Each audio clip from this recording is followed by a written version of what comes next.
Good evening, everyone, and welcome back to another Supercoach Insider podcast. My name is Swiz, back after a week's break. Apologies for that. My house was getting a little bit of renovations done with the flooring, and unfortunately took a little bit longer than what I was hoping. So I have been in and out, away for a couple of days, and managed to get back access to my podcast room here in the house. So just spent a bit of time cleaning up and getting it ready. Actually didn't realize how packed it was, but I am back, so do apologize for missing last week, and also last Friday I was off at the theatre, Sunset Boulevard, which was a very good show. So, apologies, but we are back firing for round 19. Thank you for those people who have already jumped on. Julie, you are one of them.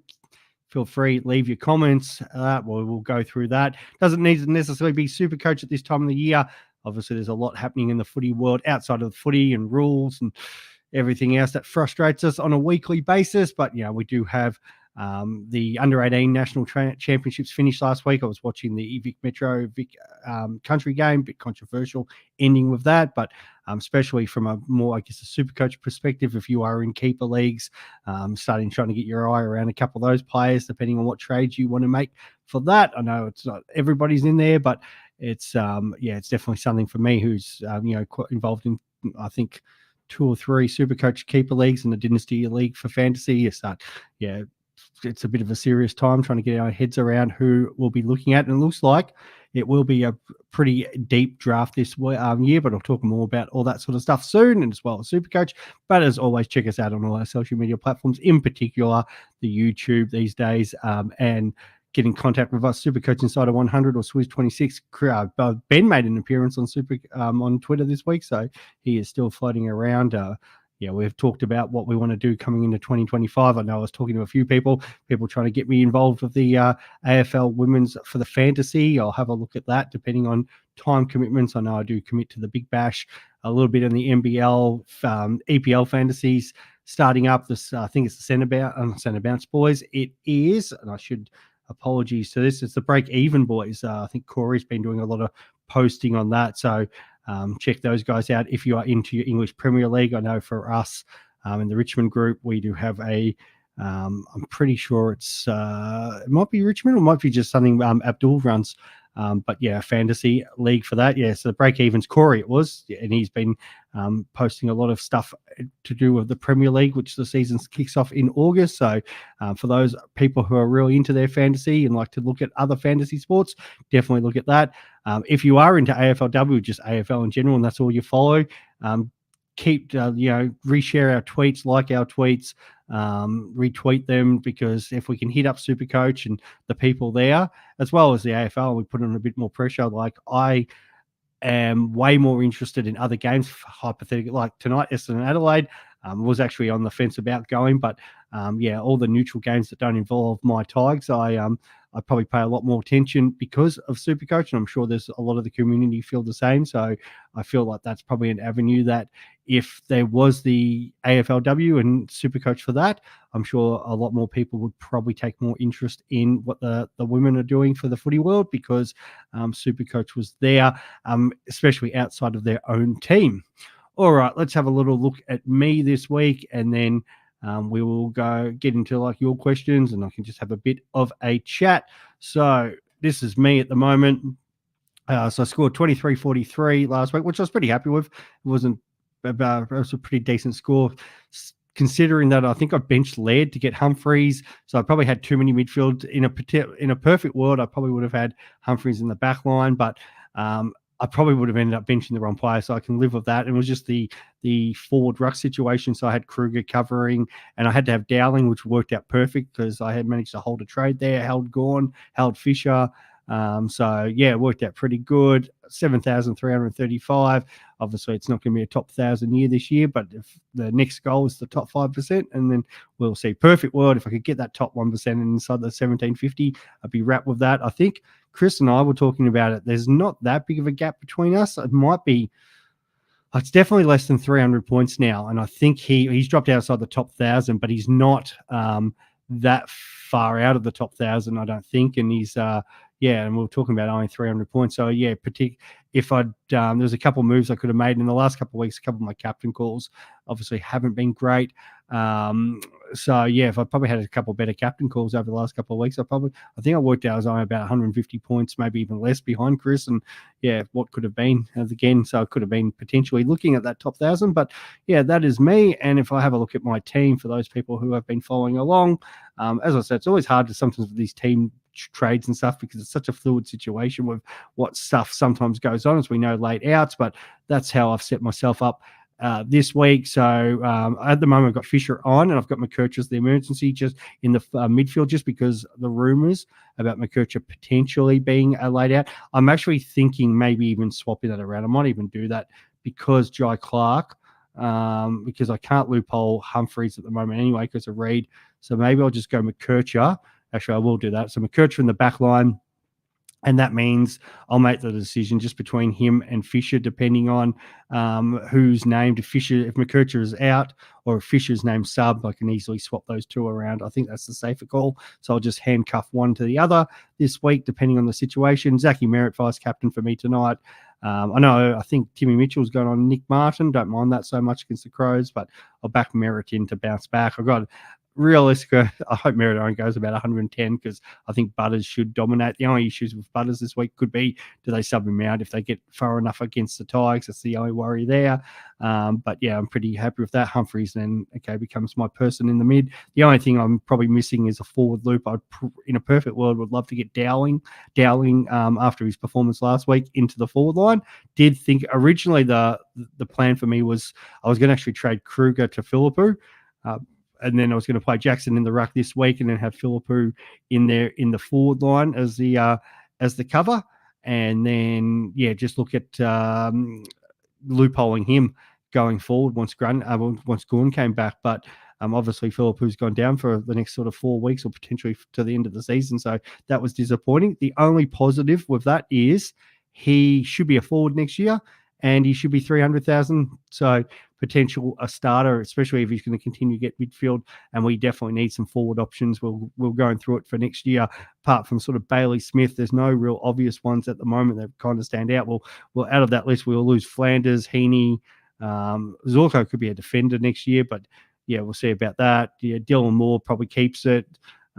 Jackson maybe keeps his forward status, depends on how much ruck time they look at, so he could be a potential option. And then we're into those key forwards, your Kurnows and Mackay's and stuff like that. But even probably Rankin probably loses it, so some of those big names, like last year where we lost some, there's always people that pop up, but yeah, more and more it gets harder and harder each year with the forward line. So just having a bit of a look at what 2025 could hold for us.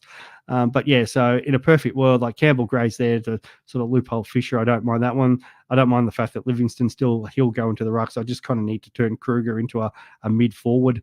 That would be the perfect world. Though I was having a look around a couple of things. So I've kept the one trade up my sleeve just in case there's a big injury. But the way sort of Dowling or Humphreys is going, there's a world, like I think I worked out in like 2 weeks' time, Humphreys could be like a Blitzarves, or potentially like a couple of guys around that 400 mark could potentially drop down to the sort of that 330, 350. There were a couple of names that sort of just elude me at the moment. I think Brad Hill might have been, I think Stengel's in that sort of group. Some guys who could potentially pop up with their draw. We've talked about Geelong and their finish to the year. So there's sort of somebody I'm just trying to look at potentially, if there's no injuries, is there somebody who can get on a heater for 2 or 3 weeks that I could potentially bring in just for Supercoach final, so I could sort of loophole around, Kurnow or Moore and have that extra forward. I think Zach Guthrie will probably go up too much. Actually, there was a couple, Shea Bolton or even Liam Baker.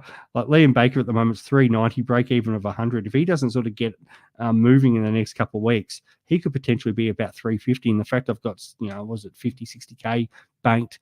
Humphreys or Dowling could, especially Dowling after his 100, could definitely get, to 320, 330, and could be an easy trade. And so somebody like that would be very handy just to come home. But instead of Richmond, I'd prefer to try to get one of those Cats or Carlton players in there. So that's what my side's looking like. So I'm happy how it's ended up. Outside of not having Lockie Neal, which is turned out to be a bit of a disaster. Probably should have started him maybe instead of a Tom Green. We're going to have looked at all those sort of situations or brought him in at some point there when I was sort of making a couple of moves. But outside of not having Neil in that midfield, who's absolutely killing it, overall, I'm actually pretty happy with how my side's finished up. So, and not having day costs, it's been a bit risky, but it's actually hasn't hurt me the last couple of weeks. I'm sure it'll hurt me at some point on the run home, but potentially if one of these guys does get a long-term injury or whatever, that could be an easy move. Just potentially side swapping them into a day cost or somebody like that. So the one trade's up the sleeve, and we'll see. I think I'm in. There's a few leagues that I need to actually get a move on this week and next week to make Supercoach finals. So so that is that. And we'll get into what you guys are thinking. So thank you for everybody once again who's jumped on. I'll start with you, Cole, and then we'll get on to Greg in a moment. Cole, hey, Swiz, we're ranking out, yes, for the next couple of weeks. Finding a final forward upgrade is tough. Already have 5 scoring forwards. Any sub-premium forwards worth considering? Well, A, it depends on, and I'll just scroll down to see if you've said anything here.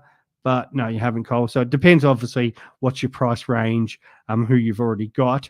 So that all comes into it, but I'm going to gather you've got most of the good ones. So let's have a little quick look here at the forwards, because you're obviously looking for the one that I did recommend to someone last week was Jeremy Cameron, just because again that draw in Geelong obviously got to continue to win. So I do like those sort of Cats players.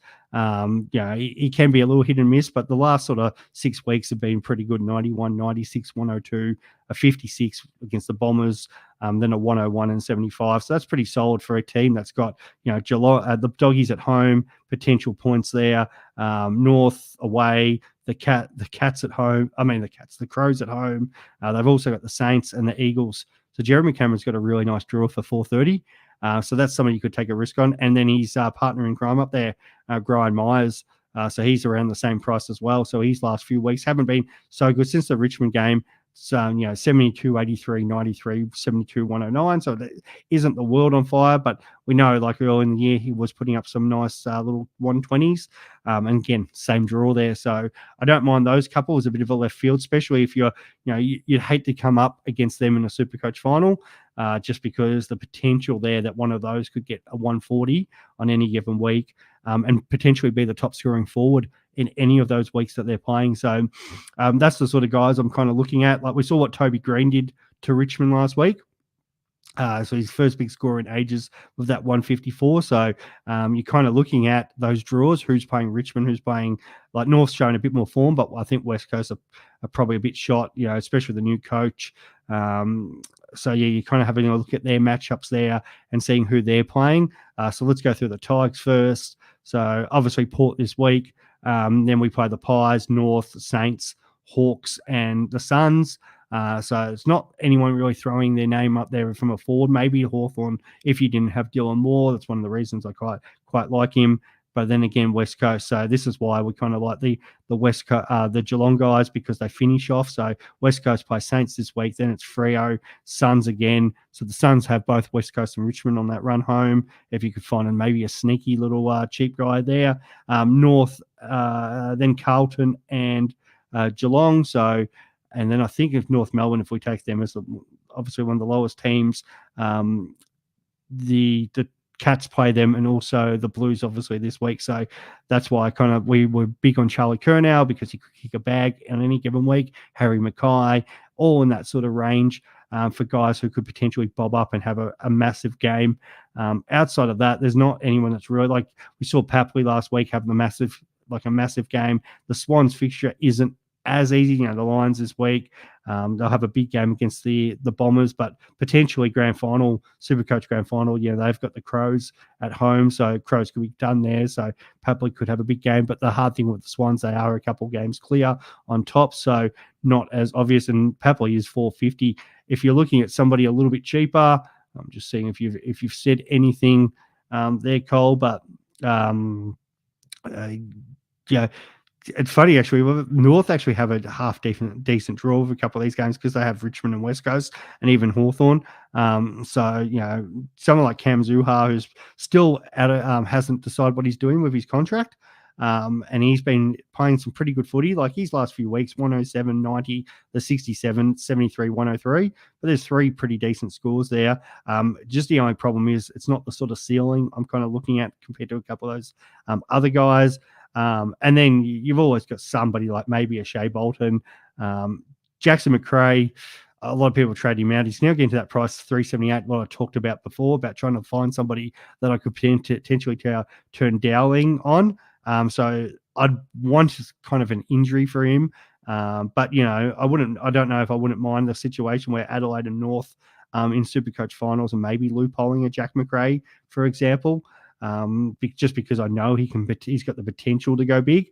So that's what I'm kind of looking for. Somebody who I know can spike a score of 120 plus, just to sort of give that little bump up when I'm up in a matchup.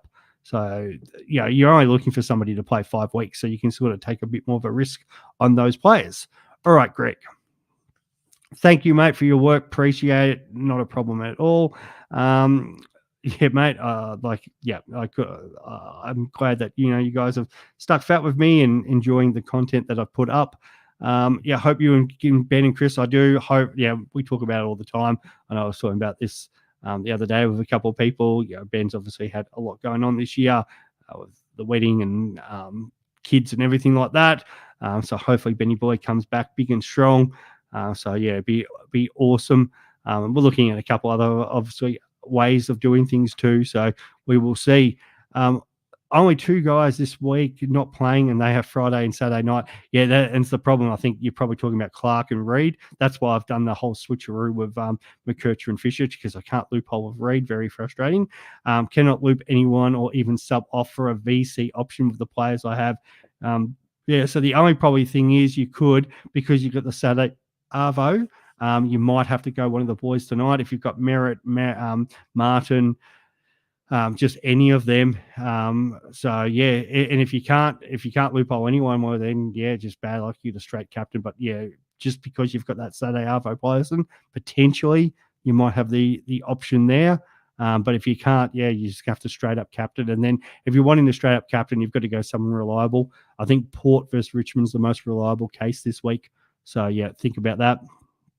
And your last question there, what players are you thinking about starting next week?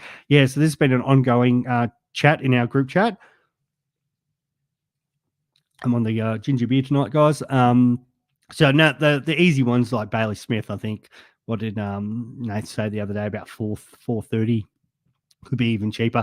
That'll be interesting to see what price they put him at, just because they know Supercoach will tinker with stuff like this. I know, obviously, AFL Fantasy, they all do it.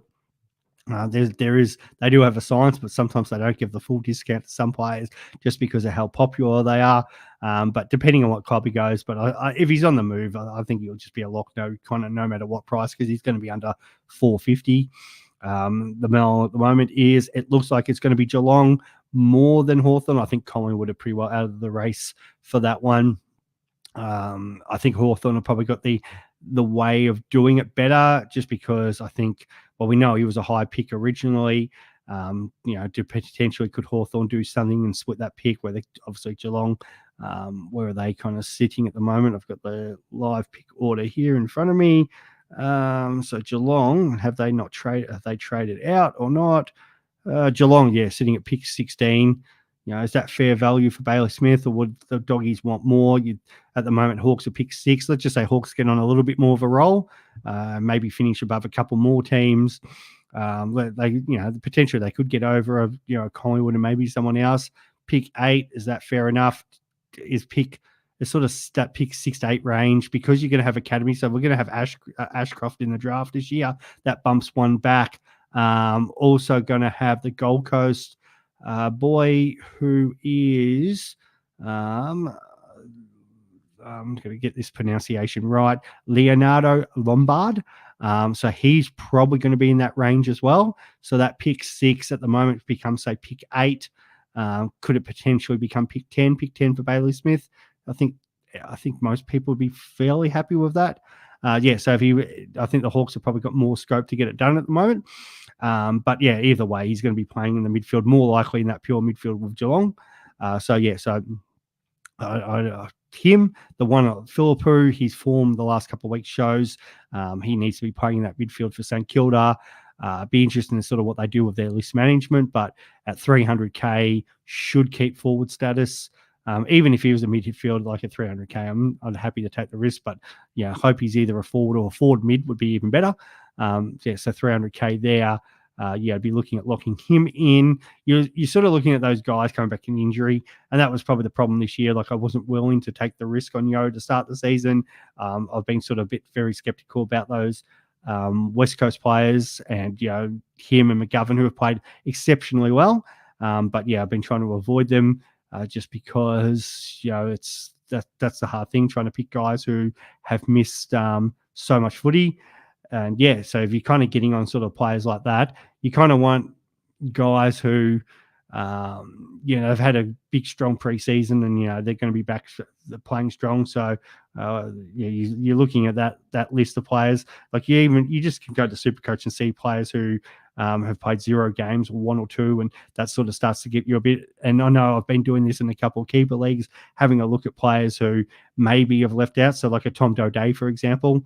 Nobody's kind of thinking about him, but Brisbane obviously went and got him from Adelaide to fill that role. So, he could potentially come cheap enough where, a guy who's intercept marking, if he was fit enough, would have to be considered. Does Will Brodie get another go? Like, I wouldn't say he's obviously a lock, but if he was to be traded, another club came after him who needed a midfielder. He's going to be back in that sort of 270 range, maybe cheaper, that you'd have to keep a look at. A lot of these names come a lot more clearer when we've gone through the trade period too. So there is a bit of talk. I don't think I'd be that hot on, say, a Liam Baker. Shea Bolton maybe at a better club. Like you'd have to consider him as a forward option. And then you've always got you're going to have rookies, but rookies will always be there. But yeah, I think you're obviously meaning a lot more of those senior players. So yeah, Smith definitely and Philippou are the ones that stand out. And then the ruck situation is going to be fascinating next year. I think it's probably going to be the most open. We had the real changing of the guard. So I can't sit there and say any ruck right now would be, a lock. Even, Gorney's going to be a year older. He's been pretty durable this year. But is it a changing of the guard next year? Like we already sort of, we went back to the Gorn and Grundy, but we've seen the breakouts of Cherry, TDK. Nankervis has had a career year. Does that get even bigger because he has got the whole load at Richmond next year? English at that cheaper price, Marshall at that cheaper price. They're all options. So it's that'll be a real interesting situation to see what we decide there. All right, who did I miss? Oh, yes, Housefinder. Beautiful. Horn-Francis to who? It's a great question, mate. And you've also said, hey, Swiz, what are your thoughts on D'Ambrosio, who's had a fantastic year, but, unfortunately, probably needs to be moved on. Horn-Francis and Combine still left in the team, 300k and 4 trades, no issues on the bench. I think Horn-Francis and D'Ambrosio are your two biggest issues. My puppy dog's come down to say hello. So what do we got there for Horn? What is Horn-Francis now? I haven't been following him that much because obviously I don't have him. And I know he's, been underperforming. The reason I didn't touch him because he wasn't going to be a forward. And I know a few people are kind of hoping on that, but 484k. Yeah. The hard thing with Horn-Francis is he's playing Richmond this week. He could absolutely dominate us. So if you're going to probably move anyone, I'd nearly move the other ones. I know his break even is a little bit higher, 147. What's the reality against the Tigers? If he plays more forward, like he could still kick goals. Like I just think he's probably still going to only turn out maybe a 70, 80, 90. If you don't have Rosie, that's can you get 50k to get up to Rosie? Just because he's playing Richmond. So who's the other one you're wanting? D'Ambrosio. So he is sitting at 400 something, isn't he? 449. So you've actually got what have you said? If you said 3, what's still left in 10, 300k. That gives you so many options. Like I love the fact that you've got cash bank there because you can pretty well do whatever you want with it. So you got 2 guys there, 440, 480. Like, oh God. And not knowing exactly who you have in your team there, But I would probably go, again, you're kind of looking for somebody who can spike on a 4 or 5 week run. As my dog's decided to take some wrapping paper. Max Holmes, I kind of like in that role. Scored 118 last week. He's had a couple games in the 80s, but most of his weeks, it's been sort of 110 above. So I like him as a 544 guy. And we talked about that Geelong draw. So, he should dominate in that 6-week run. So if you're looking, and this goes for anybody who's sort of looking at moving your Tom Greens, your Horn Francises. I know somebody messaged me earlier about messaging. What was yours, Timmy? I'm over Clayton Oliver. Should I move him? And that, like Max Holmes. Let's get on this train. He's got the 3 games down in Geelong. So he should score pretty well there, because we know Geelong usually do, even though he had his poor game against the Hawks there, but he did score a couple 130s earlier in the season. So I really like that. Who else do I kind of like in that price range that you could potentially move? Because D'Ambrosio up, what's that, about 100K? That gives you 200K. If you don't have like someone like Lockie Neal, just go jump on him. If you don't have one of those big guns. But he's the one I like the best. And then you've got, like I said a few weeks ago, Patrick Cripps with their run home, especially the fact he's in contention with the Brownlow and their draw. Like, it's a ridiculously good draw for the Blues. So there's a couple options. Carlton, Geelong players. And because they're obviously trying to steal that second spot, so they get the home final plus the double chance. All in on Blues and Cats players. Hope that helps, mate. Do you think Dowling, Humphreys, Manor will sacrifice as bench cover long term? Well, the Crows probably should just keep playing Dowling. I don't think he's going to pump out more hundreds, but as a guy that was still scoring 60, that's why I ended up putting him on field, because I kind of had a look at his scores and was like, this guy is pretty good for at least the 60. So I don't have him on field this week, which is a bit sad, but I think probably might not be the week to have him. But, he's had a couple 55, 57s and then 63, 67. So for a rookie guy, that's pretty solid. Like, if from a rookie guy, you're going to get probably at least a 60. It's not the worst thing in the world. Like, especially when some premiums are putting up 80 and 90, it's like, okay, cool, I'm losing 20, 30 points. And if you can loophole them, that's the best thing. Like, Humphreys is just, what an absolute blessing, absolutely flying. The only annoying thing is we don't have him for the whole season next year. But, he's a guy who's just, they're trusting him to be in important roles in the back line. And then that Geelong draw coming home, like we were just talking about the Cats. So I think Humphrey's great, and Manor's just a tackling machine. I think you could go a lot worse than having those guys. So you're saying with 4 trades up, tossing whether to side swap them to a viable F7 M9 or focus on upgrading Steele or Dawson. Mate, I think you could definitely hold, even if you with 4 trades, hold them this week, because you've got the situation. Humphreys break evens off the charts, minus 54. So he's going off. So you're not getting rid of him. Dowling's is minus 20. So you're not getting rid of him either. So even if you probably hold those guys, potentially like you move that Steele Dawson, as we were talking about there, say to that Max Holmes type or somebody like that. But if you potentially hold that trade this week, JT, and then have a look next week, because we could get an injury to anyone, or potentially these guys, do they have a poor game, and then you reassess. But I don't think you make the move this week. I think you're in a good position there. You're talking about kind of cover anyway. Yeah, Jack Steele's not going well, but Steele is playing West Coast this week, so it's not going to be terrible. Adelaide, big game tonight. Dawson, you could probably do worse. Hopefully you can still put 100 up under the roof against the Bombers.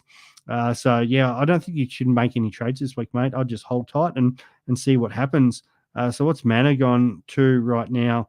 If I can find that, there he is, 246. Actually, he's kind of tempting. I could actually nearly make a trade and get him in. The big thing with Manor the last couple of weeks, he's shown, like that 14 tackles was huge, and then 4 more tackles. He likes to get in and under, and with that draw, I could see him doing very well. No Essendon players have thrown the bank on the Nank. Oh, yes. Yep. No, don't. Oh, I don't know if I like the Nank. Oh, they just, what's their ruck matchup this week? Sweet. Yeah, he's probably actually going to go fine.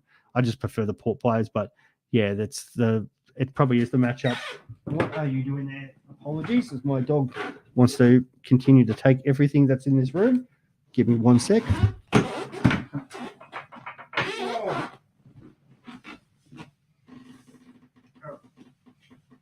You're on film. And we're back. Sorry about that, guys. This is my dog Max. If you haven't seen him before. All right. So yes, Nank up against I think it'd be Jordan Sweet this week. So yeah, like it's pretty solid. I don't know if I'd necessarily like the Tigers. I think the Port Power are gonna fill their boots, but he is the captain, so he's gonna probably lead the way. All right, who we got here? And yeah, house found it, Neil or Dunkley. I think Lockie Neal has just made himself a lock each week. Do the Swans have anyone that they're going to probably bring in to tag? That's the question. I don't really think. I think Sydney will probably back their midfield versus the Lions midfield. That's so interested in that game. What's that one? Is that 110 on Sunday? I really wish that was prime time. But yeah, I think that'll just be gun midfield versus gun midfield. Dunkley, I think Dunkley's more likely to do a bit more of not a full tag, but like a defensive job. I can see him standing with like a Heaney or a Goulden, a Warner, whoever's in there, and putting a little bit more pressure. So if there's need to have somebody who's going to lay a lot of tackles, it's going to be Dunkley, but I'd still go Neil. And yeah, it's kind of a battle of the guy who can't win the Brownlow now versus the guy who potentially could come from the clouds and win it. So yeah, no, I'll just back in Neil. Okay. Mitchell, still worth it to go Gawn to TDK in one trade? No, hold your trade. Or will it be better off holding my last two trades? Not sure what my odds are of finding a better trade opportunity by the end of the season. It's not necessarily might be the better option. It's just the fact that, what if we get injuries? Like there was the rumors going around about, say, Houston this week. So that was last week, wasn't it? About going out. Like we would hate for one of these last minute injuries and then you just put yourself in a situation where there's no coming back to. So I think, yeah, if you can hold that, at least that trade, like TDK, I like it just because the fact that, that fixture that we've talked about, Rux is slightly a little bit different.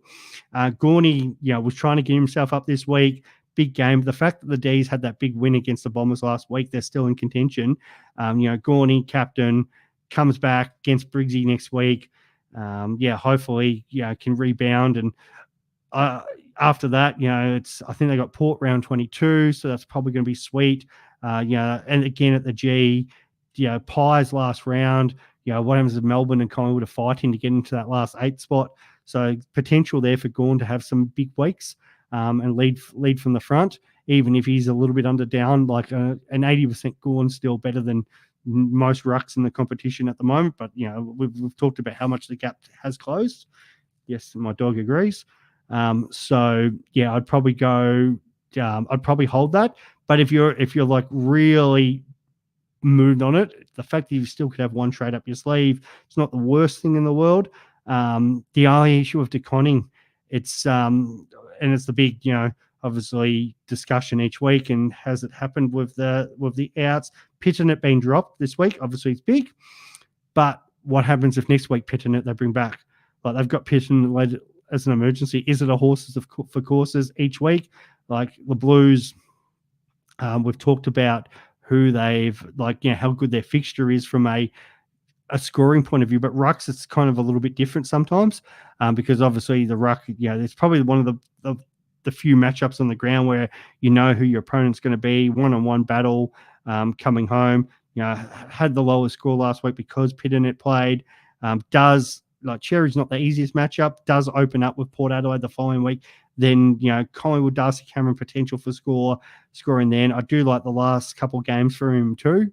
The only issue is, at any point do they bring back Pitternet, and then what happens back then? If they, could it be against, say, Lloyd Meek against Hawthorn, just because of the way he rucks? Do they try to, utilize Pitternet there and then try to maybe free DeConning up around the ground? So that could be potential. And so for 3 weeks there, it looks like a fantastic move. And then, but in saying that, if you take the risk on DeConning and pitch and it doesn't come back, it could be great. So I can't give you a definitive answer on that, but I have said all through this show how much I do love Carlton's draw. So if you're comfortable making that trade, go ahead, mate. All righty. Hey, Jen, one of our good Collingwood supporters and basketballer from the north. Should I trade Real? 100% you need to trade Real. That's just a no-brainer at this point. Geez, hasn't he dropped off? I think what we were saying, he's averaging well, he's the number one player over, I think, the first 6 or 7 weeks. And then his average since then has been something like, someone said it was like 77, or I think it was, no, maybe I think I said I had it at 85. Somebody might have had like them, I think once they traded him might have been 76, but yeah, I think his average is 85 since he was like averaging 131 after round 7. So just absolutely awful. I think the talk in the group chat this week was, would he be worth getting next year if he sort of is at that 550 price? That's a hard one because his second half of the year has been so bad. Yes, we know they've got the Eagles coming up, but at 450, I think you've just got to move him. And then, what's kind of the option? It depends, Jen, how much cash you've got sitting there. Because this is where it does get hard, because some of the options we want to go in, like Rosie, for example, a couple of weeks ago, time to get on. Now he's gone bang, bang, and he's probably 80K more than Real. So sometimes holding, and that might help answer your question from above, Mitchell. Sometimes holding doesn't work out. So what have we got there around his price? Let's just say you've got no cash, because you might not be the only one in this situation. That's even worse than Horn Francis, isn't it? Oh, geez, what Real 450? Oh, it's poor there under him. Yikes. Yeah, God, this is a bit grim. Geez. Might need help in the group chat. I know a couple of people mentioned Jordan De Goey a couple of weeks ago, but he's still more money than that. God, I'd love to say Jacob Hopper, but we know his injury history in there. You might. The perfect world is you'd hope you'd have some sort of loophole option that you could bring in, say, a Myers or a Cameron and move one of them forward. But outside of that, I was having a little look at the options under 400, and there wasn't much. But even in that 450 range, there's not much. I really hope, Jen, if you've got extra cash and you can go up, and hopefully you can say that in the group chat, then definitely. If you don't, it might just be a case that you're just going to have to hold him, because the options going under Real is even worse than what he could potentially good. So, yeah, it all depends, I guess, on your cash. No problems, House. Thanks, Joy. Cute dog. Yeah, he's loving life. Holding 2 trades. Yes, 2 trades, definitely 1, but hold 2. Mitchell, not a problem. Happy to give sort of the detailed answers there. That's what I'm here for on a Friday night. This last minute talk about Supercoach. Alrighty. While we're sort of looking at that, I'll have a look at a couple other things. What do we got here? So I was talking about like draft and trades while people are chucking their extra questions and stuff like that. It's kind of interesting because I'm always interested in this sort of situation as well. So let's have a look here. If I share my screen, we want the draft order. Beautiful. That's what we want. Alrighty. So interesting this time of the year, because I know like people, especially if your team's sort of out of action, we do obviously see the bit of the drop off. Academy's changing too, so if you're an Essendon supporter, you're pretty happy about that, because there's a young small forward that looks like you guys are going to get in with the NGA. You'd be pretty annoyed if you're a North Melbourne supporter, because obviously you missed out on Sanders, a couple of the rule changing there, and then you've got the situation where we've got they obviously changed it because of Ugle-Hagan and that whole situation. So the Tigers there, and the whole, actually they're going to do a whole review of this. So even the point system, they might keep the point value the same, but I think a lot of the lesser points as you scroll down further, and you get like round 4 and some points are worth like 40, 50 points. I think that's all going to be refined, and also what you're going to have to use to match some of these bids. But yeah, interesting time, especially for myself as a Richmond supporter being up there. A lot of talk about what West Coast might do. This draft is going to be really open. So, Freo, a lot of talk about, I know I'm talking about a few Freo supporters about what should they do? Should they go the draft? Should they, chase Baker or Bolton? Should they try to all eggs in with Warner? Does Warner want to go there? Does Warner even want to leave the Swans? So, yeah, that'll be interesting in itself, what the Suns do. Suns have got Lombard, as I talked about before. Do they try to package their picks and actually try to get ahead? And as say a West Coast try to trade back? So they get an extra pick in there. The Bombers now, what do they do? Because do they try to get their pick ahead? So yeah, it's funny. Like the actual trade period with players, I think that's getting less and less. And I was kind of having a look at some of the names that are available. More and more have signed up, but it's more. The only thing that's really interesting is, I think players. The one good thing with the sort of academy comes in, as much as we all would probably like a fair draft for everyone, is the fact that some teams here, like Essendon, their pick will get swallowed up now with the NGA player once those rules change. So do they try to trade out to next year? Do they try to trade up with someone and try to get a higher pick so they get in before their player? So yeah, that does make it a little bit fascinating when it comes to pick swapping. So not probably everybody's favorite thing, but yeah, definitely going to be interesting to see what sort of happens there, especially watching some of these players. So I might endeavour. The hard thing with this year's draft is, and it's so annoying from a Richmond supporter point of view, because it's like, there's no real Harley Reid this year. I think next year will be a little bit more high-end talent. The year after, there could be like that next sort of Harley Reid, McKercher batch. But this year, I think Cal was saying, pretty well like picks 1 to 8, might be after sort of, that sort of 5th, 6th, 7th range from last year. There's no super talent. They're pretty even. And then those guys would mix into that group.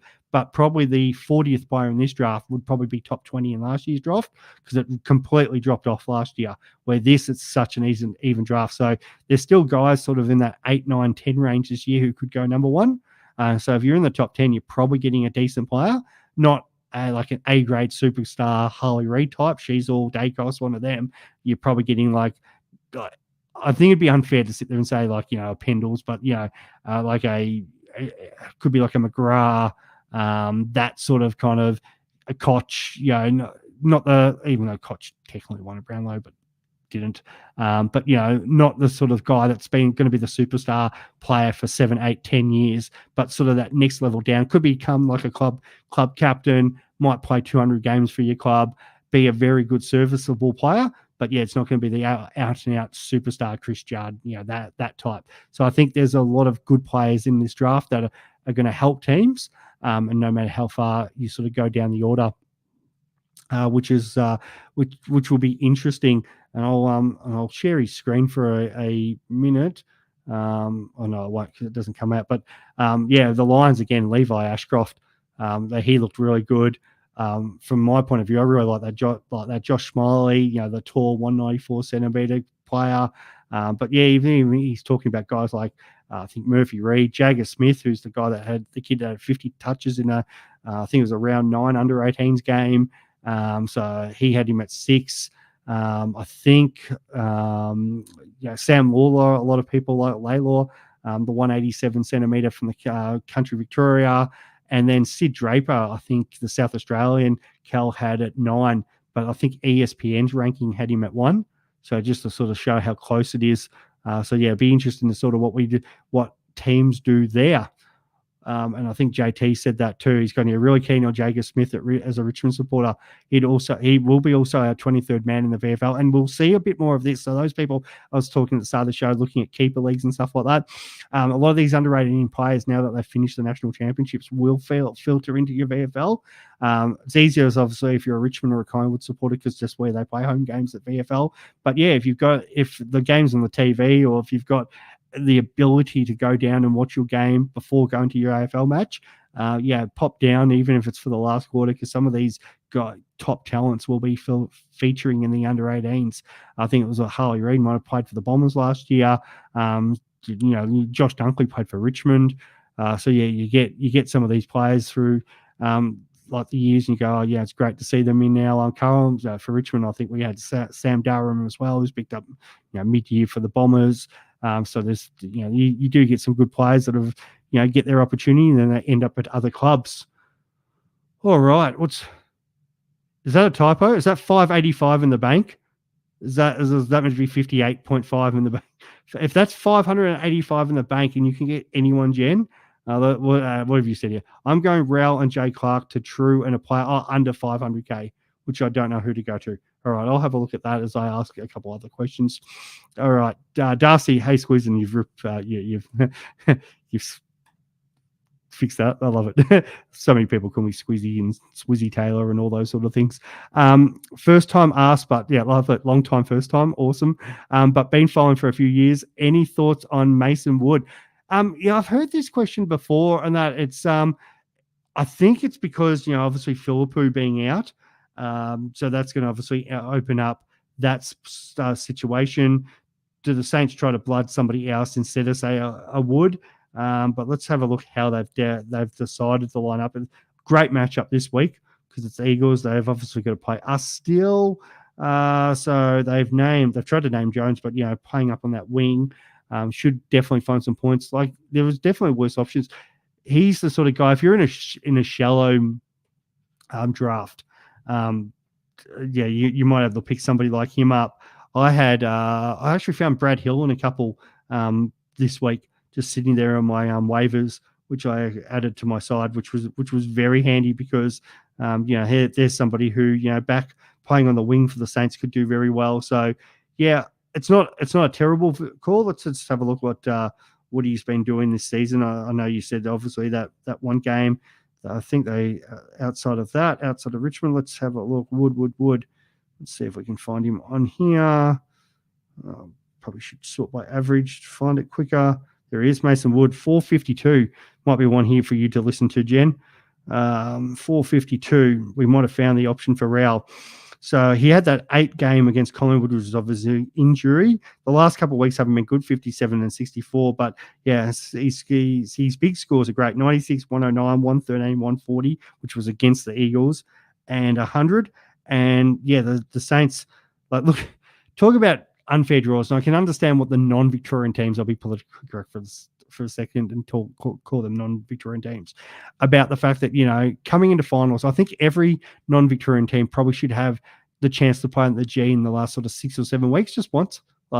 And every Victorian team should have to travel in the last sort of 5 or 6 weeks. And it can be done. That's not a big ask. Just to get that balance. And I think that's probably a way to even out, because the Saints, this is their fixture on the run home.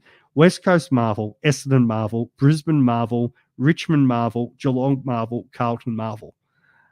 If they were in contention, that would be a perfect draw coming home. Unfortunately, they're not in contention. So, yeah, I think obviously looking at that, they're going to be under the roof, so you don't have to worry about the wet weather. Him, Brad Hill, those sort of guys, as long as they stay injury-free, especially against West Coast, Richmond. The hard problem is Geelong and Carlton are going to be tough games.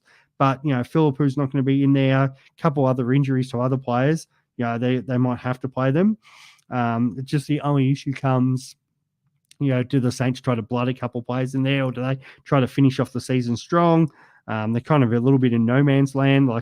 Probably can only go up one or swap spots with Adelaide, so it's not going to really affect them on a draft point of view. So it's, I don't mind that one so much. A couple of people said Zane Drew, as you were saying there, Jen, just because he's come back in, had that 94, so he's as cheap as he's probably going to get.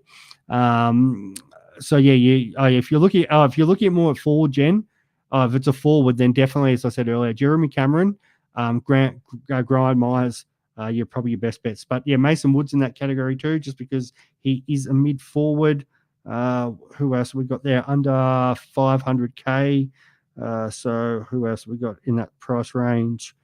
I don't really like Paps. So actually, it really drops off. So you've got Mason Wood at 450, you got Simpkin at 456. Not a bad draw, but if I had to choose between the two, I probably might take Wood. And then, yeah, as we said earlier, Jeremy, Cameron, and Myers. I'd have number one Cameron out of that group, and then I'd have Myers two. And then I really like Harry Mackay again for that fixture. The weeks that Pitternet isn't playing, then Mackay becomes the second ruck, so that gets him up the ground as well. Yeah, such a good fixture for Mackay. We know he started off on fire and then he's had a few down weeks, but he could still go 90 plus during this time, which would be fine as a forward. So, yeah, Darcy, I don't mind that. There's a couple other options I do like, but yeah, you can't ignore that draw at all. I hope that helps. But yeah, if you're especially if you're a Saints man, if you are, then go your own support player. And the one good thing there about Mason Wood is he is forward mid, so it does open up more. Where obviously Cameron and Myers are pure forwards, but yeah, I think for scoring, if you're looking for guys who, it also depends if you've got guys to able to loophole too. So each situation. Jen, I see you said Toby Green. I'm not hot on that because Toby Green played Richmond last week. Absolutely carved us. Probably has a big week this week. It's not the worst fixture, but they do have the Lions in there. He hasn't been scoring that well, like against the good teams. Blues 67, didn't have a great game against the Hawks, against the Bombers, the Swans. But yeah, against a couple of the weaker teams, yeah, he's done pretty well. So I'm not on that. I'd be rather getting a guy who will be playing Richmond coming up, as Darcy said, a Mason Wood type. So that's where I'm more looking at something like that. Alrighty, so what have we got here? Do we have the final? We've got Perkins and Braden Cook is sub. I better make sure I haven't got him as I've got a very deep dynasty league in AFL fantasy. I know I had Cook in there, so no, that's all good. Don't have him as emergency. All right, what else we got out there, guys? VC and captain options. Let's talk into that in a little bit of depth. So, I think the obvious one that most people have is Martin is Merritt tonight. I think a few people, as we talked earlier, was looking at Merritt, but let's have a look. Top 1%, and what are they going on, and we'll see if that matches. So, I think the obvious one, I like an Essendon player into a Port Adelaide player. It just seems to be the obvious choice there tonight. Most pick VC. So in the top 1%, Merritt currently sitting at 43%.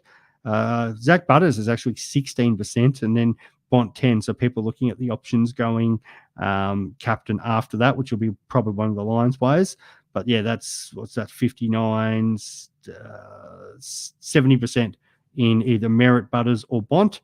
And then as in your captain choices, Zach Butters just under 35% at the moment, then Lockie Neal, then Bont, and then it drops off, and then there's obviously a real mix of players after that. So I think that's pretty obvious. Bont against Geelong, he's done pretty well. The only thing that worries me it is down in Geelong. But yeah, he's had some pretty good games down there. Against them, he did have 146 down in Geelong. A couple. Was that late last year? Did have 141 early in the year against them, which I think was at the Adelaide Oval. So does match up pretty well against that Geelong midfield. We know, it's probably not getting the love that he deserves as a captain. A 186, a 162, a 157, big game for the Bulldogs. Probably deserves to be more in that conversation. Butters, the hard thing with Butters, and the only risk there is, absolute kamikaze guy. So he's the sort of guy who could score 10 on any given week, or like he did early in the year and scored 175 against the Tigers. Last year against the Tigers, he also scored 158. So I think there's a little bit of safety there with Butters because he's just absolutely smashing it. So I'd be fairly confident with him. Okay, Jen, if you could pick either one of Cameron and Myers to be in your team, now, Jen, just remind me, is this going to be on field? If it's going to be weekly on field, maybe go Myers because I think he's scoring is more safe. If you've got the ability to loophole with somebody, I'd go Cameron because he's more likely to spike a big score. So yeah, if it's just a straight F6 and your cover's just some crappy rookie, Myers. If you Cameron. And you go Cameron if you've got the ability to, even if it's a Manor or somebody a little bit better who's, or you might have somebody like Simpkin or Kernell or anything like that, then yeah, definitely you're going Cameron. But yeah, I think Myers is a good pick. Yep, Max agrees. Max, well, there you go. There's the sign, Max Holmes, for anybody who's looking at trying to pick on a player there. Max is giving his approval. Alrighty, I think that might be it on that. So I might settle in and get ready for the footy tonight. Good luck with everybody's super coaching. Thank you for everybody who's jumped on a Friday night. It should be an interesting round of footy. I'm on the Bombers. The hard 2 games this week, I think.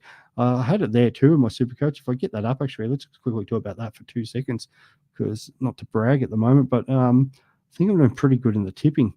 It's sitting 188th overall out of 33,000. So I'm pretty chuffed about that at the moment, and made a couple probably errors. I was the wrong way 50-50s last week, but yeah, a couple of big games like Hawthorn Collingwood had a lot of the tipping comps split on Hawthorn versus Collingwood.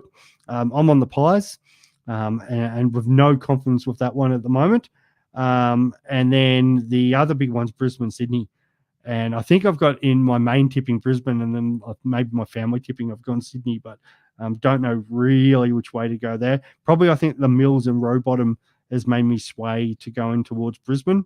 But yeah, that's such an interesting game. So I might even put the old treats in front of Max and make my decision with that one. But yeah, that's a tough one. Jen, beautiful. Decided to go Cameron, and I think you're not going to ever go wrong. The good thing, like if Geelong, just on that one, come like the last game. So let's just say if they've got to fight for percentage. So Geelong and Carlton both on the same amount of points. At the moment, Geelong are 4 percentage points behind Carlton. So you could get a situation with those 2 teams coming in the last round. The Blue Baggers in the last round, they've got to play St Kilda, and we don't know this draw yet. So they could be at the same time. Most likely, Carlton and St Kilda, you can see that potentially maybe being a night game. Geelong West Coast is probably going to get it'll either get like the Saturday game, like the 4:40 slot, or they might just put it on the Sunday, because it doesn't really matter because you've got the bye break in it. But if Geelong West Coast is on the Sunday, Jeremy Cameron and the Cats might know how much percentage they need to overtake Carlton to get, say, second spot. If that's the case, yeah, they could just feast on West Coast. So yeah, that's the sort of game, and I've talked about this many times where we've seen last games of the season where key forwards. Nick Rewalt was famous for that big 200-point game. I think Jonathan Brown had a massive round 24 match. Yeah, key forwards in last rounds. Especially if other opposition defenders are just completely checked out, can absolutely go huge. So yeah, key forward, Jeremy Cameron. If you're in a Supercoach grand final, owning a key forward is absolutely awesome, because especially if they've got the right matchup. So I like that pick, Jen. Either way, as I said, I was happy with Myers. I'm happy with Cameron, and that's where I was sort of recommending with those people, Holmes, any of those guys. So yeah, hope that helps. Hopefully those picks actually lead us to some good scores this week. So yeah, good luck to everybody. It should be a good game tonight, hopefully. And enjoy the weekend, and I'll be back next week. Catch you guys. Bye.